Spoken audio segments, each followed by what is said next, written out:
एक डकैत जिसके नाम से 60-70 के दशक में चंबल थर थर कांपता था। एक डकैत जिसके नाम से लोग तो क्या, पुलिस तक सिहर जाती थी।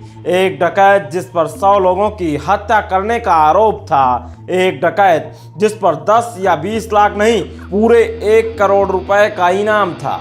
एक डकैत जो 200 डाकुओं का मालिक था। एक डकैत जिसने 300 घटनाओं को अंजाम दिया था और आज वही डाकू बंदूक छोड़कर संत बन चुका है।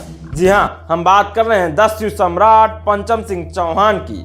नमस्ते, मेरा नाम अंकित त्रिपाठी है। आप देख रहे हैं बुंदेलखंड आप यूट्यूब चैनल। आज हम आपको इस वीडियो के माध्यम से बताएंगे कि कैसे एक जमींदार का बेटा चंबल का सबसे बड़ा डाकू बन गया। आपको ये भी बताएंगे कि कैसे उस पर 1 करोड़ रुपए का इनाम रखा गया था। बस आपसे एक छोटी सी गुजारिश है कि अगर आपने अभी तक हमारे चैनल को सब्सक्राइब नहीं किया है तो प्लीज कर लीजिए। चंबल के बीड़ों में डकैतों के किस्सों का सिलसिला बहुत ही लंबा है। एक से बढ़कर एक दुस्साहसी, एक से बढ़कर एक खूंखार, एक से बढ़कर एक निशानेबाज। लेकिन चंबल के बीड़ों में डाकुओं के किस्से में एक डाकू ऐसा भी है जिसे पुलिस फाइलों में एक लोमड़ी कहा गया है। इतना तेज तर्रार की फरारी में भी आराम से शहरों में घूमता रहे। शक्की इतना कि अपनी परछाई से भी परहेज करे और दुस्साहसी इतना कि पूरे कार्यकाल में 100 से ज्यादा लोगों की हत्या की। ये किसी और की नहीं बल्कि उसी डाकू पंचम सिंह की कहानी है। पंचम सिंह चौहान का जन्म सन 1922 में एमपी के भिंड जिले के सिंहपुरा गांव में हुआ था। पंचम सिंह ने मात्र 4वीं कक्षा तक की पढ़ाई की थी। फिर जब वह 14 साल के थे तब उनकी शादी हो गई थी। काफी दिनों तक सब कुछ ठीक ठाक चलता रहा। फिर 1958 में ग्राम पंचायत के चुनाव में गांव में 2 पार्टियां बन गईं। फिर एक दिन दूसरी पार्टी से पंचम सिंह के पिता का मामूली सा विवाद हो गया। तभी तो यह विवाद शांत हो गया, लेकिन कुछ दिनों बाद दूसरी पार्टी वालों ने यानी दूसरे पक्ष के लोगों ने उसी चुनावी रंजिश के चलते पंचम को इतना पीटा कि पंचम के पिताजी को पंचम को बैलगाड़ी से हॉस्पिटल ले जाना पड़ा। मारपीट कितनी भयानक थी इसका अंदाजा आप इसी बात से लगा लीजिए कि पंचम का इलाज 20 दिनों तक चला था। अस्पताल से छुट्टी हो गई, घर आ रहे थे तभी रास्ते में एक बार फिर दूसरे पक्ष के लोगों ने उनके और उनके पिता के साथ मारपीट की। बस इसी मारपीट के बाद पंचम के अंदर की ताकत जाग गई। उसे लगा कि जब तक मैं इन्हें ईंट का जवाब पत्थर से नहीं दूंगा तब तक ये लोग नहीं मानेंगे। और उन्हीं लोगों से बदला लेने के लिए वह बीहड़ में डकैतों से जाकर मिल गया। फिर एक दिन वह 12 डकैत साथियों के साथ गांव पहुंच गया। जिन लोगों ने उसके पिता और उसके साथ मारपीट की थी उसमें से 6 लोगों को एक साथ गोली मारकर हत्या कर दी और बीहड़ में कूद गया। यानी एक जमींदार किसान का लड़का कुछ लोगों की अत्याचार की वजह से अब डाकू बन चुका था। अब उसके हाथों में फावड़े की जगह बंदूक थी। अब वह घर की जगह चंबल के बीड़ों में रहता था। वह पहले डाकू मान सिंह, फिर डकैत मोहर सिंह, फिर डकैत माधव सिंह, फिर डकैत सरयू मुखिया के साथ रहा। लेकिन एक दिन पंचम ने अपना गिरोह बना लिया और उस गिरोह का सरगना बन गया। अब पंचम के नाम से पूरा बीहड़ थर थर कांप रहा था। ये ऐसा दौर था जब डाकू एक दूसरे की मदद करने के लिए सदैव तैयार रहते थे। इधर पंचम पूरे बीहड़ में कहर बरपा रहा था, उधर पंचम सिंह के परिवार को पुलिस परेशान कर रही थी।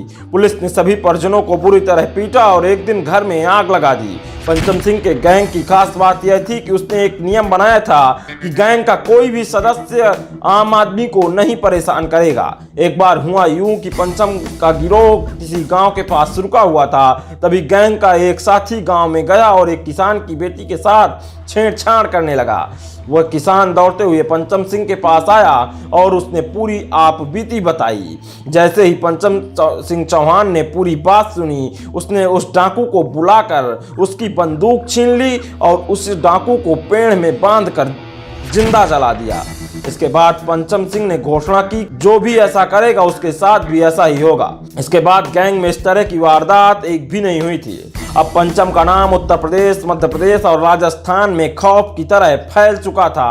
आम आदमी तो कम, पुलिस सबसे ज्यादा पंचम सिंह से खौफ खाती थी। इसी दौरान पंचम सिंह के गैंग के लिए हत्या, अपहरण और लूट की वारदातें आम सी बात हो गई थी। अब तक खुद पंचम सिंह 50 से ज्यादा कत्ल कर चुका था। इसका गैंग रसूखदार यानी पैसे वालों को लूटता था और वही लूटी हुई रकम गरीबों में बांटता था। साथ ही उसने डकैती के दौरान ही एक स्कूल भी खोला था।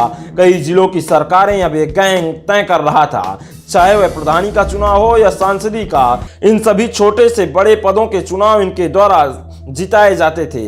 हालात तो ये हो चुके थे कि इनके द्वारा इनके समर्थित प्रत्याशी के खिलाफ कोई आम आदमी खड़ा नहीं होता था।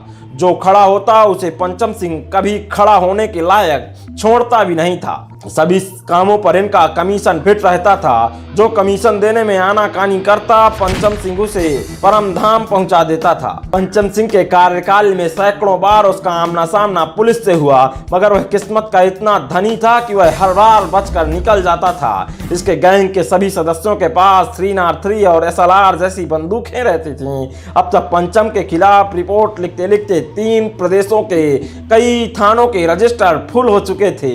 पंचम के ऊपर 100 से ज्यादा हत्या के आरोप थे और 200 पकड़ और डकैती के आरोप दर्ज हो चुके थे। अब पुलिस भी पंचम सिंह के गैंग से सीधी टक्कर लेने से खौफ खाती थी। इस गैंग का नाम पूरे भारत में गूंज रहा था। फिर साल 1972 में इंदिरा सरकार ने पंचम सहित कई डाकुओं को आत्मसमर्पण कराने की रणनीति बनाई और इसकी जिम्मेदारी लोकनायक जयप्रकाश नारायण को सौंपी गई। पंचम सिंह ने एक मीडिया संस्थान से बातचीत करते हुए बताया कि बात सन 1972 की है। लोकनायक जयप्रकाश नारायण और गांधीवादी समाजसेवी डॉक्टर सुब्बाराम हमसे मिले। उन्होंने कहा कि सरेंडर कर दें, सरकार आपकी मदद करेगी। इस पर हम 500 से ज्यादा डाकुओं ने बिहार में पंचायत की। प्रस्ताव रखा गया कि भारत सरकार अगर हमारी 8 शर्तें मानेगी तो हम सभी लोग सरेंडर कर देंगे। इसमें शामिल था कि सरकार किसी भी डाकू को फांसी नहीं देगी, उन्हें परिवार के साथ रखा जाएगा, खुली जेल में रखा जाए और सरकार हमें जमीन भी दे। सरकार ने शर्तें मान ली। इसके बाद एमपी में गांधी सेवा आश्रम जोरा में सीएम प्रकाश चंद्र सेठी, लोकनायक जयप्रकाश नारायण और अन्य लोगों के सामने एक साथ 556 डाकुओं ने सरेंडर किया था। इसमें डकैत मान सिंह का गिरोह, डकैत मोहर सिंह, डकैत माधव सिंह, डकैत सरयू मुखिया का गिरोह और सबसे बड़े 200 डाकुओं के गिरोह के सरदार डाकू पंचम सिंह शामिल थे। 100 से ज्यादा हत्याओं का आरोप होने पर डाकू पंचम सिंह, भोर सिंह और माधव सिंह को फांसी की सजा सुनाई गई। डॉक्टर सुब्बाराम ने राष्ट्रपति से मिलकर आजीवन कारावास में उनकी सजा परिवर्तित कराई। इसके बाद मुंगावली की खुली जेल में यह रहे। 7 सालों बाद उनकी सजा माफ कर दी गई।